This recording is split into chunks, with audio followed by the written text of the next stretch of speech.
Hi everyone, मैं सभी divine souls का वेलकम करती हूँ मेरे इस यूट्यूब चैनल पर जिसका नाम है ट्विन फ्लेम डीवा। अगर आप एक ट्विन फ्लेम है, स्टार सीड है, चोजन वन है और आप ऐसी फैमिली में आए हैं जहाँ पर हैवी जनरेशनल ट्रॉमा है, जनरेशनल कर्स है, तो जो भी अभी तक चीज़ें मैंने आपको बताई हैं उसमें एक प्रॉपर पर्टिकुलर स्टेप्स होते हैं। जब तक कि वो फॉलो नहीं होता है तब तक एक्चुअल जो हीलिंग होती है जनरेशनल ट्रॉमा और एंसेस्ट्रल कर्स की वो स्टार्ट नहीं होती है। जनरेशनल ट्रॉमा होने के और एंसेस्ट्रल कर्स होने के पर्टिकुलर साइंस होते हैं जो कि बहुत क्लियरली विजिबल होते हैं, बस देखने की देरी होती है। तो इस पर मैंने पर्टिकुलर वीडियो शेयर करा हुआ है, बहुत टाइम पहले शेयर करा था, बिगिनिंग में जब मैंने चैनल बनाया था।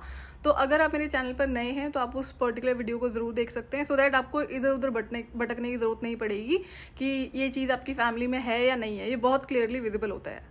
तो जनरेशनल ट्रॉमा है या नहीं है, एंसेस्ट्रल कर्स है या नहीं है, ये आप खुद से ही रिकग्नाइज कर सकते हैं। इसमें ज़बरदस्ती बिलीव करने वाली बातें, ज़बरदस्ती देखने वाली जैसी कोई चीज़ नहीं होती है।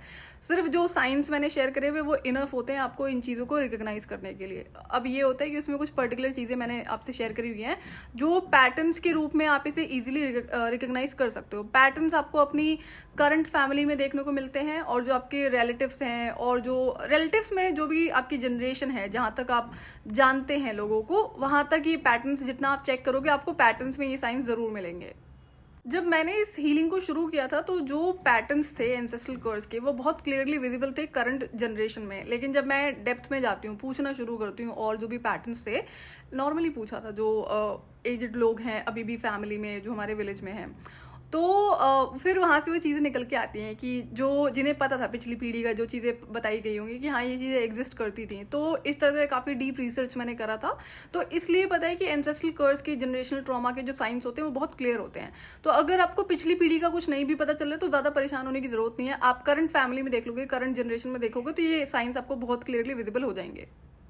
जनरेशनल ट्रॉमा हो या फिर एंसेस्ट्रल कर्स हीलिंग हो, दोनों का जो सबसे पहला स्टेप है वो है आपका जो एंसेस्ट्रल हीलिंग होती है स्पिरिचुअल वर्क में, वो आपको करना पड़ता है। वो वहीं से स्टार्टिंग होती है। कई सारे लोग ऐसे होते हैं जो क्या करते हैं कि और बाकी सारी चीज़ें कर रहे होते हैं, जैसे कई सारे ऐसे ट्विन फ्लेम्स होते हैं या चोजन वन से स्टार सीड्स हैं जो भी ऐसी फैमिली में आए हैं, वो बाकी सारी चीज़ें करना शुरू कर देंगे, प्रेयर रिचुअल, बट जो बिगिनिंग का जो स्टेज होता है ना, जो एंसेस्ट्रल हीलिंग होती है, जैसे हिंदू धर्म में तर्पण कहते हैं, बाकी जो रिलीजन है क्या होता है वहाँ पे वो आपको अपने देखना पड़ेगा। तो जो तर्पण है वो बिगिनिंग का स्टेज होता है। जब तक आप उसको नहीं फॉलो करते हो आपकी कोई प्रेयर और जो बाकी अगर आपने रेमेडीज वगैरह करी है तो आपको इतनी हेल्प नहीं करने वाली है। अब जब ट्विन फ्लेम्स को मैंने ये गाइडेंस शेयर करी थी कि ये जो तर्पण का प्रोसेस है ये आपको खुद से फॉलो करना पड़ेगा, तो उसमें कई सारे ट्विन फ्लेम्स कहते हैं कि हमारे फादर ने करा है या हमारे चाचा ने करा है, तो क्या ये वर्क कर सकता है, क्या ये चलेगा, तो सो दैट कि हम आगे का प्रोसेस फॉलो कर सके जो मैंने बताया जिसमें प्रेयर्स हैं, बाकी और चीज़ें हैं। तो उसमें भी मैंने आपसे बहुत क्लियरली बताया है कि अगर आप एक ट्विन फ्लेम हो तो ये आपको खुद से करवाना पड़ेगा। अगर आपके चाचा, ताऊ, पापा और भतीजा किसी ने जिसने भी परफॉर्म करा है तर्पण, तो तर्पण के तो फिर इफेक्ट्स होते हैं, पॉजिटिव रिजल्ट्स होते हैं जो आपको नहीं देखने को मिल रहे हैं, तो ये क्लियर सा इंडिकेशन है कि आपको करना पड़ेगा। तो इसमें दोबारा से क्वेश्चन की कोई ज़रूरत ही नहीं थी। तब भी ये चीज़ मैंने बहुत क्लियरली बताई है कि अगर आपके फैमिली मेंबर ने किसी ने करा है परफॉर्म, तर्पण हो गया या कोई और चीज़ें हैं स्पिरिचुअल जो एंसेस्ट्रल हीलिंग में है, तो क्या उसकी पॉजिटिव रिजल्ट्स देखने को मिले आपको? जनरली तो नहीं देखने को मिले, तो सीधा सा इंडिकेशन है अगर आप एक ट्विन फ्लेम हो, आपको कंफर्म्ड है कि आप ट्विन फ्लेम हो, तब आपको ये हीलिंग खुद से करनी पड़ेगी।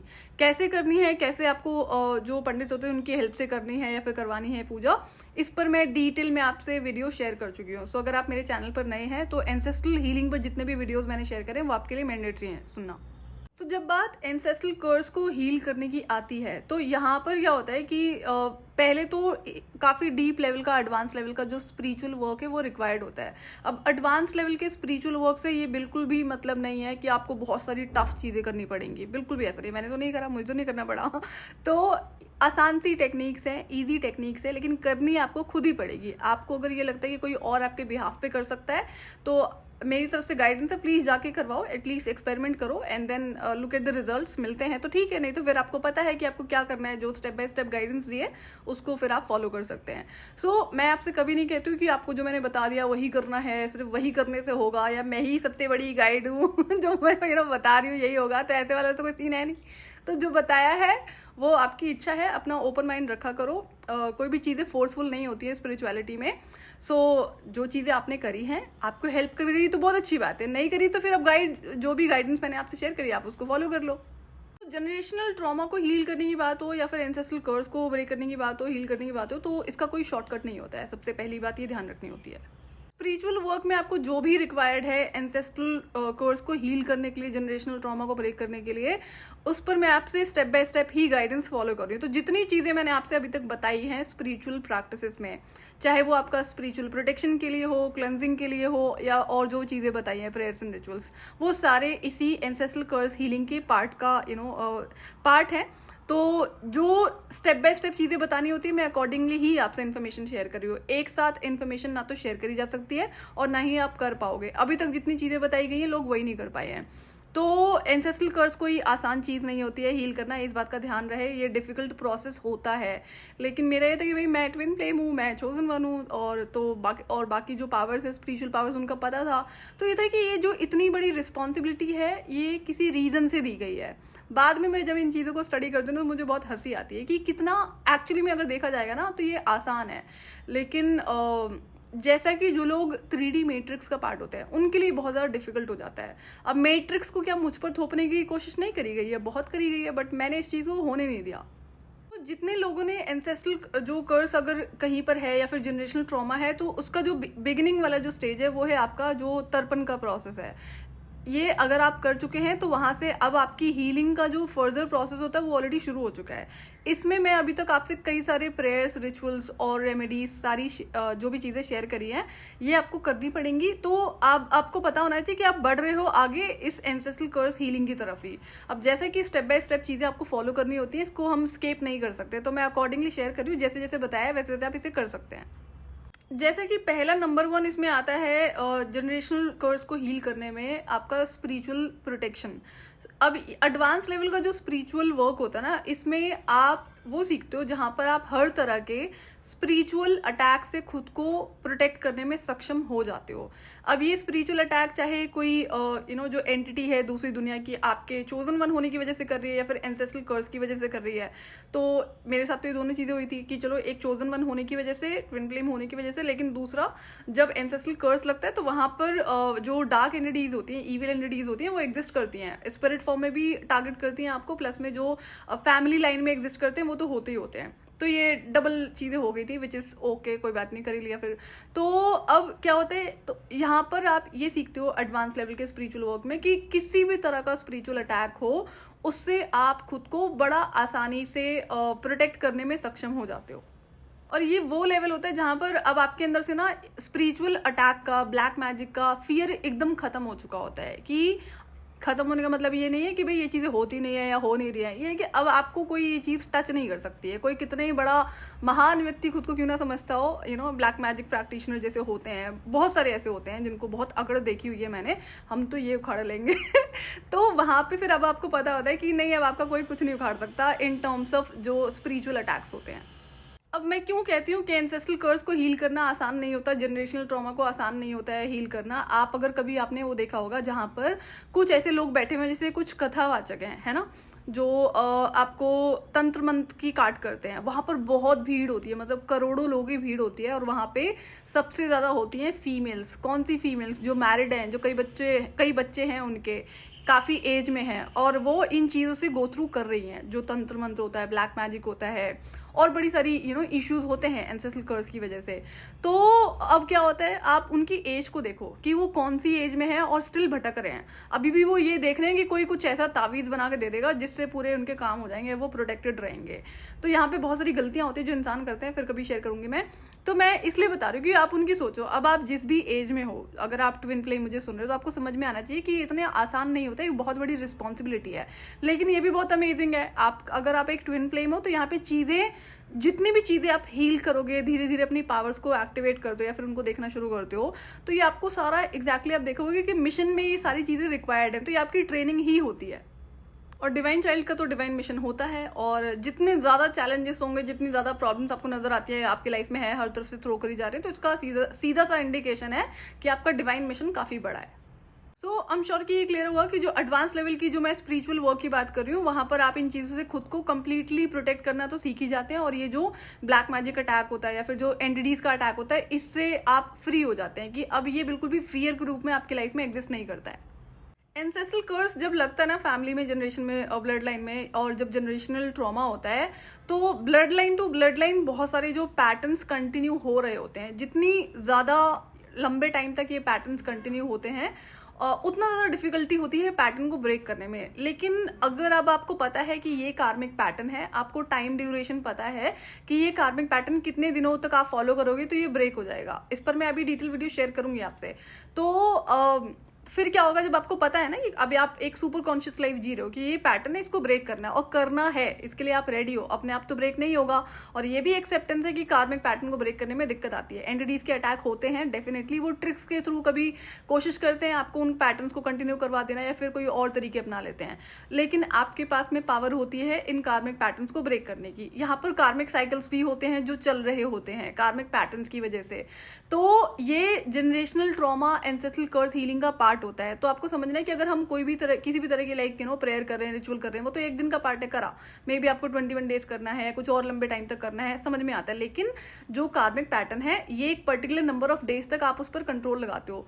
कार्मिक पैटर्न तो आप फिर भी ब्रेक कर लोगे, लेकिन जो कार्मिक साइकिल बहुत लंबे टाइम से चल रहा होता है ना, उसमें कई बार टाइम लग जाता है। कितना टाइम लगेगा वो मैं आपको नहीं बता पाऊंगी, वो तो आपकी इंडिविजुअल स्ट्रेंथ पर ही डिपेंड करता है किस तरीके से आपने लाइफ जी है। मैंने अपनी लाइफ का कंट्रोल कभी किसी को नहीं दिया, तो मेरे लिए थोड़ा सा आसान रहा। सो जहाँ पर जनरेशनल ट्रॉमा है, एंसेस्ट्रल कर्स है, वहाँ पे आपको पता है कि कार्मिक पैटर्न्स होंगे, कार्मिक साइकिल्स होंगे। तो ये पता होना चाहिए। और कि कई बार क्या होता है कि कार्मिक पैटर्न्स बहुत विजिबल होते हैं, कार्मिक साइकिल्स विजिबल होते हैं, कई बार नहीं पता होते हैं। तो अभी जो मैंने आपसे 24 पॉइंट बॉडी हीलिंग शेयर करी है ना रेकी के थ्रू, जब आप उसको प्रैक्टिस करोगे तो जो हिडन कार्मिक पैटर्न्स होते हैं वो रीसर्फेस होने शुरू हो जाते हैं, और ये डिवाइन हेल्प ही होती है। तो वहाँ पे परेशान नहीं होना है, आपको पता है कि डिवाइन हेल्प है ये।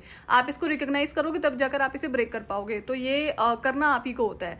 तो ये अब इस बात की एक्सेप्टेंस में रहना होता है कि टाइम इसमें लगेगा, और 2-4 कार्मिक पैटर्न या 2-4 कार्मिक साइकिल नहीं होंगे। तो ये बहुत बड़ी मात्रा में होते हैं कार्मिक पैटर्न और कार्मिक साइकिल्स। अगर हम बात हैवी जनरेशनल ट्रॉमा की करेंगे, एंसेस्ट्रल कर्स की करेंगे, तो टाइम तो लगता है। टाइम कितना लगेगा मैं इसको नहीं बता पाऊंगी। तीसरा होता है पेशेंस। जब आपको पता है कि एक बहुत बड़ी रिस्पॉन्सिबिलिटी है और इसको करने में टाइम लगेगा, तो यहाँ पे शॉर्टकट जैसी कोई चीज़ नहीं एग्जिस्ट करती है, और शॉर्टकट इसका होता नहीं है। तो मेक श्योर कि जब तक आप इस एक्सेप्टेंस में नहीं रहोगे कि हाँ ये एक बहुत बड़ी रिस्पॉन्सिबिलिटी है, बट अगर आप एक ब्लेस्ड चाइल्ड हो तो आपके पास में वो पावर है, इसीलिए आप इस फैमिली में आए हो, ये आपकी रिस्पॉन्सिबिलिटी है। तो इसको जब आप करना शुरू करोगे तो कितना टाइम लगेगा वो नहीं पता, लेकिन पेशेंस रिक्वायर्ड होगा। अगर पेशेंस नहीं है, अब क्या होता है, ये इतना आसान साइकिल नहीं होता है। चारों तरफ से जब चैलेंजेस थ्रो करे जाएंगे तो कोई भी इंसान टूटने बिखरने लगता है। बट आपको पता होना चाहिए कि डिवाइन सपोर्ट आपके पास में होता है, आप डिवाइनली सपोर्टेड होते हो। और मैंने एक चीज़ और अपनी लाइफ में ऑब्जर्व किया कि एक तो जो मेरा पहला क्रिएशन था वो गॉडेस था, बट जैसे कि अर्थ पे ना ऐसे बहुत सारे पावरफुल गॉड्स एंड गॉडेसेस हैं जिनकी ब्लड लाइन से मैं आती हूँ। जैसा कि गॉडेस एज गॉडेस क्रिएशन हुआ था, तो बहुत सारे लोग यहाँ पे जो गॉड्स एंड गॉडेसेस हैं, यहाँ पर उन्होंने एम्पायर्स को भी रूल करा है जब भी वो धरती पर आए हैं, तो they are still being worshipped. So I come from their blood line. तो मैंने एक चीज़ को रिकॉग्नाइज करा है कि जब मैं इस एंसेस्ट्रल कर्स को हील कर रही थी ना, शुरू से चाइल्डहुड से, जब मुझे दिखाई पड़ते, जब मुझे इनके नाम नहीं पता थे, बाद में मैं देखती हूँ कि मेरे एंसेस्टर्स हैं जिनका इस ब्लड लाइन से कोई लेना देना नहीं था, लेकिन still they came here to support me, and बहुत अमेजिंग लेवल का सपोर्ट मुझे रहा है। एंड तो मैं मानती हूँ इस चीज़ को कि मैं अकेले ना कर पाती, ना ये पॉसिबिलिटीज़ थी, तो डिवाइन सपोर्ट पूरा रहा। वो भी एंसेस्टर्स मुझे हेल्प करते आए हैं जो जिनका इस ब्लड लाइन से कोई लेना देना नहीं था। सो अगर आप एक ऐसी ब्लड लाइन में आए हो, अगर आप ट्विन फ्लेम हो जहाँ पे आपको पता होना, या फिर अगर आप स्टार सीड हो, तो अच्छा ये बताना भूल गई थी मैं कि अगर आप स्टार सीड हो तो आपकी जो स्टार सीड फैमिली है ना, उससे भी बहुत सपोर्ट रहता है आपको। मैंने अपनी लाइफ में देखा था, तो कई सारे स्टार सीड्स भी हैं यहाँ पे जो ट्विन फ्लेम्स है, तो उन्हें पता होगा। तो अगर वो नहीं भी दिखाई पड़ रहा है क्योंकि आप उसको हो सकता है रिकग्नाइज करने में सक्षम ना हो, तो पता होना चाहिए कि आप डिवाइनली सपोर्टेड हो। आपके जैसी मेरी सिचुएशन रही है कि देखो, जो एंसेस्टर्स जिनका इस करंट ब्लड लाइन से कोई लेना देना नहीं था, फिर भी उन्होंने मुझे सपोर्ट किया, मुझे प्रोटेक्ट किया। तो ये बाकी ट्विन फ्लेम्स के साथ में भी होगा। तो पता होना चाहिए कि आप डिवाइनली प्रोटेक्टेड हो। तो लेकिन जैसा कि इस चीज़ को हील करने का ना प्रोसेस होता है, तो वो आपको फॉलो करना पड़ता है। इस प्रोसेस में ऐसा बिल्कुल भी नहीं होता है कि डिवाइन आपके बिहाफ पे कर देंगे या कोई दूसरा इंसान आपके बिहाफ पे कर देगा। आप इसको यहीं से अंदाज़ा लगाओ कि ऐसे बड़े सारे लोग हैं जो एज हीलर एक्ट करते हैं, जिनका काम है, जिनकी प्रोफेशनल लाइफ का पार्ट है एज हीलर, जो सर्विसेज प्रोवाइड करते हैं। तो they are normal human beings, उन्होंने सीखा और उसको शुरू कर दिया। आपको लगता है कि आप एक ट्विन फ्लेम और एक नॉर्मल इंसान, आपको कोई भी हीलिंग दे सकता है? मेरे हिसाब से नहीं। और ये ईगो का पार्ट नहीं है, रिमेंबर दिस। क्यों? क्योंकि अब जैसे एक हीलर है तो उसको पता है कि मैं तो एक्सपर्ट हूँ अपनी सर्विसेज में, तो मैं तो किसी को भी हील कर सकती हूँ, या फिर मैं ये कर सकती हूँ, वो कर सकती हूँ। बट ये क्या होता है, दिस इज कॉल्ड ईगो। अब मैं आपको एक और एग्जांपल बताती हूँ। आप में से कई लोग हैं जिन्होंने PLR ट्राई करा हुआ है, ये पास्ट लाइफ जो रिग्रेशन थेरेपी है। यहाँ पे अगर 2-3 लोगों ने अपने एक्सपीरियंस शेयर करे थे कि उन्होंने जब बोला है ट्विन फ्लेम कनेक्शन के बारे में इनसे, या कुछ और चीज़ें बोल दी हैं इस चीज़ से रिलेटेड, सो दे सेड कि ये तो भ्रम है, ये तो इल्यूजन है, ये कौन सी दुनिया में आप जी रहे हो। कौन बोल रहा है ये बात? जो एक PLR की थेरेपी प्रोवाइड कर रहा है। तो आपको समझना चाहिए कि ये नॉर्मल इंसान है, जो ईगो इनके अंदर होता है, और they are again influenced by money, but then acting, pretending, वो सारी चीज़ें पैरेलली चल रही होती है, मैनिपुलेशन। इनको अगर दिख जाएगा ना कि आपके अंदर कोई पावर है, तो ये इनका ईगो ट्रिगर हो जाता है। इसे ना हम एक और उससे समझते हैं। जैसे आपने बागेश्वर धाम का नाम बहुत सुना होगा, आई एम श्योर कि सुना ही होगा, काफ़ी सारे लोगों ने सुना होगा। तो अब जो लोग हैं जो कथावाचक हैं, जो सनातन में हैं, तो वो भी उनके अगेंस्ट में पता है क्यों बोलते हैं। और कुछ ऐसे लोग हैं जो तंत्र मंत्र का काम करते हैं, वो भी उनके अगेंस्ट रहते हैं। पता है क्यों रहते हैं? क्यों? क्योंकि उनके पास में वो शक्तियां नहीं है। तो क्या करें? अब लोगों को सच ना समझ में आ जाए कि भाई इस इंसान के अंदर छल कपट है, तो उस इंसान की पावर को डिनाई कर देते हैं, बोल देते हैं झूठ है, ये तो फ्रॉड है, या फिर एक्टिंग करते हैं। तो ये ट्रिक्स होती हैं जो हमेशा ईगोइस्टिक लोग खेलते हैं। ऐसे बड़े सारे कथावाचक हैं who have zero spiritual power, सिर्फ किताबी ज्ञान है, रटा रटाया, और दुनिया है चोले के आगे सर झुकाती है। बट एंड ये वो लोग हैं जो बागेश्वर धाम के खिलाफ बोलते हैं। उन भैया का नाम भूल गई मैं, शायद धीरेन्द्र नाम है उनका, है ना। तो उनका क्या है, वो तो हनुमान जी की शक्तियां हैं, करी है उन्होंने सिद्धि, और उनको ये गिफ्ट है, जैसे कहते हैं ना स्पिरिचुअल गिफ्ट होता है, जो एंसेस्टर गिफ्ट है, इस तरह से उनको पास ऑन किया गया है, जिसमें उन्होंने प्रैक्टिसेस करी है। लेकिन ये जो बाकी कथावाचक हैं, जो चोलाधारी है, जिनके पास कोई शक्ति है ना तो है ना हो सकती है। क्यों? क्योंकि ये इनके बिलीफ सिस्टम गड़बड़ होते हैं, और इनका जो बाकी सारी चीज़ें हैं, सेल्फिशनेस होती है। अब चोला पहना हुआ है तो बाकी लोग तो देख नहीं पाते हैं, उनको तो बाहरी चोला दिखाई पड़ता है। तो ये वो लोग हैं जो उनकी शक्तियों को डिनाई करते हैं। क्यों करते हैं? क्योंकि इनको अपनी असलियत का बहुत अच्छे से पता होता है, इन्हें ये शक्तियां कभी नहीं मिल सकती हैं। तो मैं ट्विन फ्लेम्स को सिर्फ एक समझाने की कोशिश कर रही हूँ कि अगर आप किसी हीलर के पास में जाते हो, किसी स्पिरिचुअल गुरु के पास में जाते हो, आप बता दो कि आपके पास भी ये स्पिरिचुअल गिफ्ट है, वो वही ट्रिगर हो जाएगा या फिर हो जाएगी, वो एक्सेप्ट नहीं करेगा। यहाँ पर सबसे अच्छा तरीका क्या होता है इस चीज़ को ब्रेक करने का? Do not seek validation from anyone. कई सारे ट्विन फ्लेम्स ऐसे होते हैं जिनको देखा है मैंने, जिनको ना किसी दूसरे इंसान से वैलिडेशन चाहिए, चाहे ट्विन फ्लेम होने का, स्टार सीड होने का, कि आप एक्सेप्ट करो कि हम क्यों चाहिए आपको किसी की एक्सेप्टेंस। ये एक गलत बिलीफ सिस्टम है। जब तक आप इसमें फंसोगे, मैट्रिक्स आपके ऊपर काम करेगा। I never needed validation from anyone, इसलिए भी मैट्रिक्स कभी काम नहीं करा। एक फीमेल का बताती हूँ जो वो क्या करती थी कि she was a twin flame, and वो ना बहुत ज़्यादा भागती थी इधर उधर सर्विसेज लेने के लिए, अलग अलग तरीके की सर्विसेज, स्पिरिचुअल सर्विसेज की बात कर रही हूँ मैं। और वो जहाँ भी जाती थी ना, वहाँ पे खुद को बताती थी कि ये ट्विन फ्लेम है। तो उसको मेजरली हर जगह पे ना सुनने को मिलता था, एक्सेप्ट कि अगर वो किसी स्पिरिचुअल गुरु के पास में गई है जो ट्विन फ्लेम की गाइडेंस देते हैं, नॉन ट्विन फ्लेम गुरुज की बात कर रही हूँ मैं। तो वहाँ पर ना उसको सुनने को मिलता था कि ये सब तो भ्रम होता है, ऐसा कुछ नहीं होता है, तुम बिना बात में सोच रही हो। लेकिन वो लोग अपनी सर्विसेज को सेल ज़रूर कर रहे हैं। तो फिर ये आके मुझे बोलती थी कि सारे ना मना कर देते हैं इस कनेक्शन के बारे में। तो आई टोल्ड हर क्लियरली कि आप क्यों सोचते हो, क्यों आपको किसी और इंसान से वैलिडेशन चाहिए। तो जो लोग कंफ्यूज होते हैं ट्विन फ्लेम कनेक्शन के बारे में, इस पर मैंने आई थिंक 2 वीडियोस डिटेल में शेयर करे हुए हैं कि ऐसे लोगों को क्या करना चाहिए। तो अगर आप नए हैं मेरे चैनल पे तो आप उन वीडियोस को जरूर सुन सकते हैं अगर आप कंफ्यूज हैं। तो ये 3 मेन चीज़ें हैं कि पहला आपका एडवांस लेवल का स्पिरिचुअल वर्क। अब एडवांस लेवल का स्पिरिचुअल वर्क आप एकदम से तो नहीं कर सकते, इसके भी स्टेप बाय स्टेप प्रोसेस होते हैं। दूसरा होता है कार्मिक पैटर्न्स, कार्मिक साइकिल्स को रिकॉग्नाइज करना, एंड देन उस पर काम करना, उसको ब्रेक करने के लिए। तो तीसरा होता है पेशेंस आपको रिक्वायर्ड होगा। इसमें कुछ कुछ जो रिसर्च वर्क आपको करने पड़ते हैं वो जनरली जैसे पीढ़ी दर पीढ़ी अगर आपको किसी से कुछ भी आप चेक कर सको, जैसे कोई पैटर्न आपने रिकॉग्नाइज करा करंट लाइफ में एग्जिस्ट करता है, आपने अपनी फैमिली में देखा, अपने कुछ रिलेटिव्स की फैमिली में देखा, फिर और थोड़ा सा दूर के रिलेटिव्स में देखा कि क्या ये पैटर्न है जो सिमिलर इवेंट है जो होता आ रहा है। उसके बाद आप किसी बड़े बूढ़े से पूछ लो कि क्या ऐसा कभी पिछली पीढ़ी में हुआ था। अगर आपको कुछ पता हो तो किसी ना किसी को कुछ ना कुछ जरूर पता होता है। अगर आपके लाइफ में ऐसे लोग हैं और नहीं पता तो कोई दिक्कत नहीं है, आप करंट लाइफ में भी रिकॉग्नाइज करके पैटर्न को ब्रेक कर सकते हो। ये चीज़ें मैंने आपसे अभी इसलिए शेयर कर दी ताकि जैसे कि जो बिगिनिंग की चीज़ें अगर आप में से कोई लोग कर चुके हैं तो आपको ये पता होना चाहिए कि जो कार्मिक पैटर्न्स हैं और कार्मिक साइकिल्स हैं इनको ब्रेक करने में टाइम लगता है।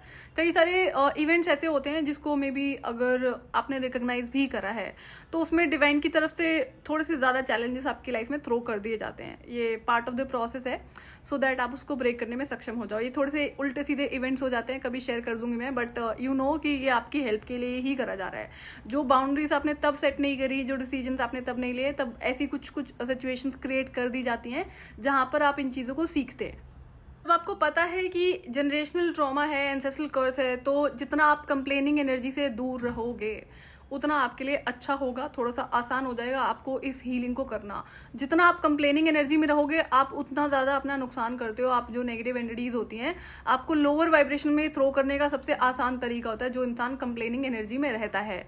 सो इस चीज़ का आपको ध्यान रखना होगा। ऐसे बहुत सारे ट्विन फ्लेम्स हैं जो कंप्लेन ही करते रहते हैं कि फैमिली के बारे में, कभी किसी और इंसान के बारे में। तो इट्स गुड कि आप इन चीज़ों से दूर रहो। आपको पता है प्रॉब्लम है तो उसका सोल्यूशन करना है, कंप्लेनिंग एनर्जी में नहीं रहना है। और आपके पास में पावर होती है इसको हील करने की, इसीलिए आपने इस प्रोसेस को सिलेक्ट किया था, पर्टिकुलर फैमिली में आपने जन्म लिया। तो आज के लिए इतना ही। मैं आपसे फिर मिलूंगी नेक्स्ट वीडियो में। टिल देन आप अपना ध्यान रखिए और डिवाइन से कनेक्टेड रहिए।